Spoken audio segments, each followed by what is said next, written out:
3번을 봅니다. 3번을 보면 처음에 여기서 이 사람이 하고자 하는 이야기가 이게 주제문이었으니까 그지? 봐봐라. 얼굴에서의 어떤 표정, 이 표정을 이해하는 거거든. 그럼 화제는 바로 이 부분이야. 얼굴에서의 표정을 이해하는 것을 요구합니다. 훨씬 더 많은 것을 아는 것을 요구합니다. 뭘 알아야 될까? 바로 감정적인 내용이야. 특정한 얼굴에서 가지는 감정적인 내용. 이게 핵심어가 될까 아이가? 됐어? 그러면 화제와 핵심어는 정리가 됐다.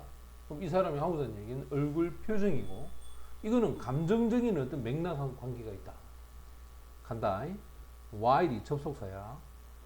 많은 우리가 갖고 있는 표현들 중에서 즉흥적이죠. spontaneous. 그리고 아주 증상적인 것. 우리의 감정적 상태를 바로 나타내주고 또 그것을 표시해주는 것이 바로 우리의 표현입니다.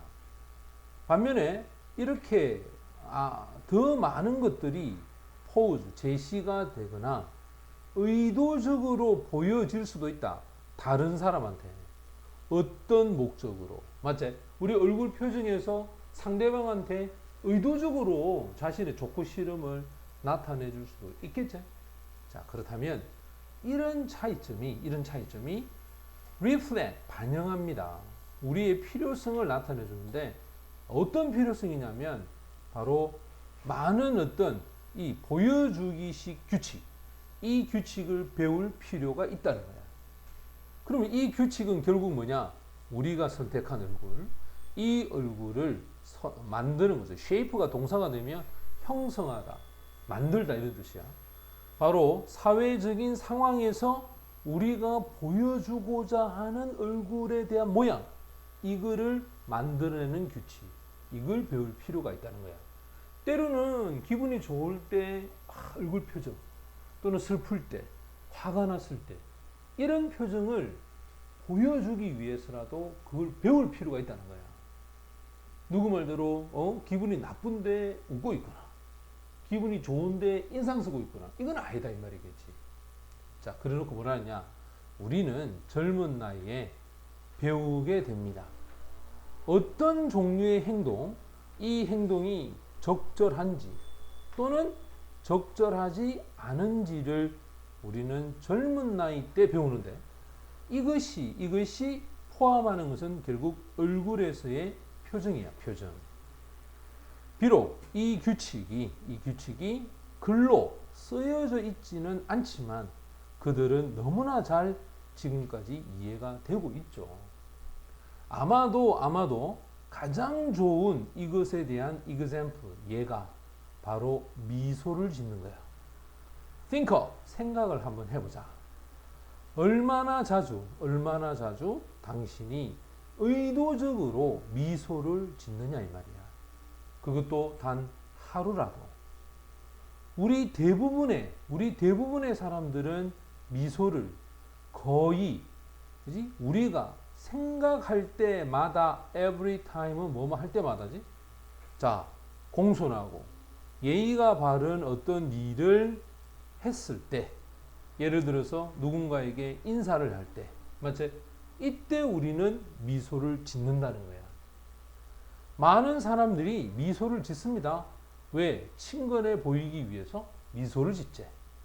분명히 이런 미소, 이 미소가 reflect, 반영을 한다는 거야. 우리가 갖고 있는 욕망, 바로 뭐 하려는 욕망일까? 우리가 생각할 때 적절한 어떠한 일을 덜 자주 할까? 더 많이 할까? 여기서 뭐라 했지? 감정에 대한 내용물을 아는 것, 그거에 대해서 더 많은 걸 요구한다 했으니까. 지금 보는 것처럼 어떻게 우리가 느끼는가, 실제로 느끼는가를 표현하는 것보다 사실은 우리가 생각할 때 올바르다고 하는 것을 했을 때 그때 우리가 가지는 욕망을 더 많이 표현하는 게 뭐다 말이지? 미소다 이 말이겠지. 그러면 레스의 반대가 뭐지? 모아가 되겠지. 더 많이 표현한다. 실제로 우리가 느끼는 것을 표현하는 것보다 더 많이. 바로 여기 있죠. 우리의 감정적인 맥락. 이 맥락에 대해서 아는 것보다 더 많이. 요것 때문에 답이 모아가 와야 돼. 알겠나? 이 문제는 이렇게 풀어야 됩니다. 이렇게. 그 다음 4번으로 가자. 4번을 보면 이제 흐름이 다른 겁니다. 한번 보세요. 흥미있는 문제가 있습니다. 이 문제는 연관이 되어 있어. 유창성, processing from 이거지. 아주 유창성을 만드는 일에 조직에 있어서 여기에 아주 흥미있는 문제가 무엇에 대한 것이냐면 어떻게 이 조직이 그들의 직원들과 고객의 생각, 오피니언을 컨트롤, 통제하느냐, 게이지, 추측하느냐. 여기서 다음에 예를 한번 생각해 봅시다. 한 매니저가 있어. 이 매니저는 이제 힌트를 줍니다. 지속적으로 한 직원으로부터 요구를 얻습니다. 바로 회사 정책이 바뀌어져야 한다. 회사 정책이 바뀌어져야 한다. 여기는 should가 빠졌지. 왜 should가 빠지냐면 여기 이 request가 이 대세에 걸립니다. 요구나 요청을 나타내주는 표현이 오면 그 뒤에 조동사가 생략이 되어 있거든. 그러면 회사의 정책이 변화되어져야 한다 라고 하는 것을 한 직원에게서부터 지속적으로 요구 요청을 받는다라는 것은 통제하려고 하는 건 아니겠지. 맞지? 그거를 가지고 자기가 뭐 해본다는 뜻이야? 직원에 대해서 생각을 해본다는 뜻이잖아. 맞지? 그래서 이렇게 요구를 받는다는 것은 통제가 아니라 추측을 해보려고 하는 거겠지. 설문조사하는 이유가 뭐지? 설문조사하는 이유는 상대가 어떤 내용을 원하는지를 알아내기 위한 거잖아. 자, 그래서 이와 같은 요청으로부터 이 관리자가 결정을 해야 돼. 어떻게 다른 사람들이, 이 조직에 있는 사람들이 느끼는가? 바로 이 문제에 대해서, 그것도 이 현안으로 있는 이 문제를 어떻게 느끼는가를 결정해야 합니다. 자, 이렇게 주장을 하고 있는 이 직원의 요청. 자, 이 요청이 바로 이 frequent니까 빈번한 요청. 요까지 가야 되겠죠. 여기서부터 시작 요까지가 주어가 됩니다. 그 다음 얘가 조동사니까 의문문이 되겠지. 자, bias는 편견을 이루다고 overcome 하면 극복하다야. 이 매니저가 가지는 어떤 센스, 느낌. 자, 어떤 느낌일까? 이 조직에 있어서 나머지 사람들.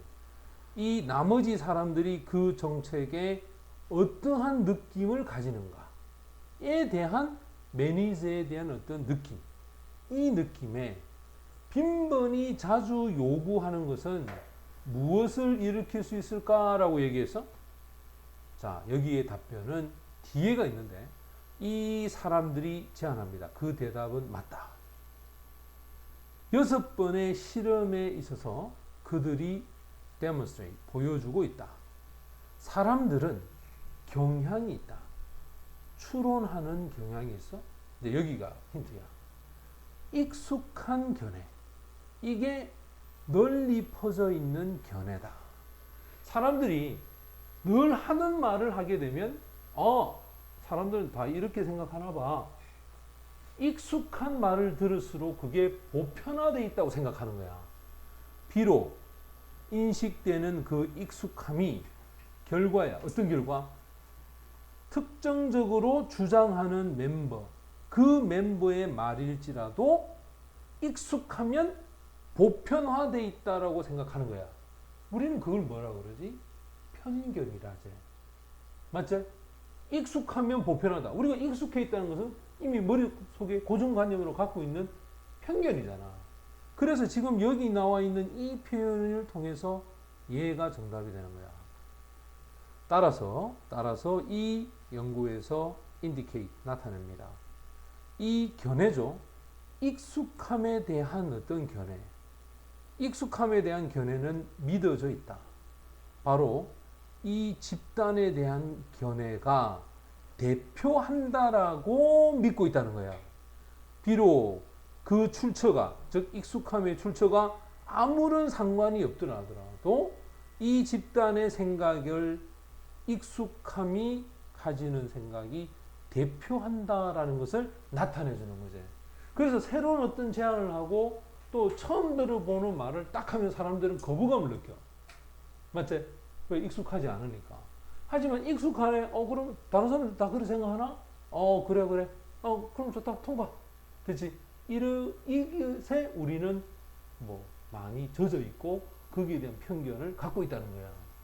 자, 그래서 정답은 3번이 정답이 됩니다.